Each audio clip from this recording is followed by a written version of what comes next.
இன்றைக்கி இந்த வீடியோவில் எக் ஒயிட் மட்டும் வச்சு ஆம்லெட் போடலாம். வாங்க எப்படி பண்ணுறதுன்னு பார்க்கலாம். ஒரு பவுல் வச்சுருக்கேன். அதில் 1 ஸ்பூன் கடலை மாவு சேர்த்துருக்கேன். 1/4 டீஸ்பூன் மஞ்சள் பொடி, 1/2 டீஸ்பூன் உப்பு, 1 டீஸ்பூன் மிளகாய்த்தூள், 1/2 டீஸ்பூன் பெப்பர் பவுடர் சேர்த்துட்டு கொஞ்சமாக தண்ணி சேர்த்து நல்லா கலந்து எடுத்துக்கலாம். நான் இன்றைக்கி சொல்லியிருக்க அளவெல்லாம் பார்த்திங்கன்னா ஒரு முட்டையோட வெள்ளைக்கருக்கு மாத்திரம்தான். ஒரு முட்டையில் மஞ்சக்கரு எடுத்துகிட்டு வெறும் வெள்ளைக்கரை மாத்திரம் சேர்த்து அதுவும் நல்லா அடித்து எடுத்துக்கலாம். பச்சை பட்டாணி, ஸ்வீட் கார்ன் இது ரெண்டுமே நான் லைட்டாக சால்ட்டு சேர்த்து வேக வச்சு வச்சுருக்கேன், சேர்த்துக்கலாம். இந்த இடத்துல நீங்கள் உங்களுக்கு விருப்பப்பட்ட காய்கறி எது வேணால் சேர்த்துக்கலாம். ஒரு சின்ன வெங்காயம் பொடியாக கட் பண்ணி சேர்த்துருக்கேன். ஒரு 1/4 துண்டு தக்காளி மாத்திரம் அதுவும் பொடியாக கட் பண்ணி சேர்த்துருக்கேன். நல்லா கலந்துடலாம்.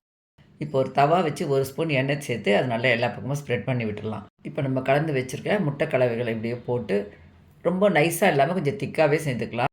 நம்ம கார்ன் அது பட்டாணி எல்லாம் போட்டதுனால கொஞ்சம் திக்காக இருந்தால் சாப்பிட்றதுக்கு நல்லாயிருக்கும். ஃபஸ்ட்டே நான் எண்ணெய் போட்டதுனால இப்போ எண்ணெய் ஊற்ற போகிறதில்ல. இப்படியே சிம்லியே இருக்கட்டும், அப்போ தான் நல்லா பொறுமையாக வேவும். பொடியாக கட் பண்ணின கொத்தமல்லி கொஞ்சம் தூவிட்டு ஒரு நிமிஷத்துலேயே பார்த்திங்கன்னா ஒரு பக்கம் நல்லாவே செவந்துடும். அதுக்கப்புறமா பொறுமையாக திருப்பி போட்டுட்டு இந்த பக்கமும் செவந்ததுக்கப்புறம் எடுத்துடலாங்க. நல்ல ஒரு டேஸ்டியான மஞ்சள் கரு சேர்க்காமல் வெள்ளைக்கரு மட்டும் சேர்த்து செய்த எக் ஆம்லெட் ரெடி ஆகிடும். நீங்களும் ட்ரை பண்ணி பாருங்கள். உங்கள் வீட்டில் இருக்கவங்களுக்கு பிடிக்கும். இது வெயிட் லாஸ் பண்ணுறவங்க, டயட்டில் இருக்கவங்களுக்கெல்லாம் ரொம்ப நல்லது. இதில் நீங்கள் பீன்ஸ், கேரட், குடமிளகா இந்த மாதிரி உங்கள் விருப்பத்துக்கு ஏற்ற மாதிரி காய்கறி போட்டு செய்து பாருங்கள்.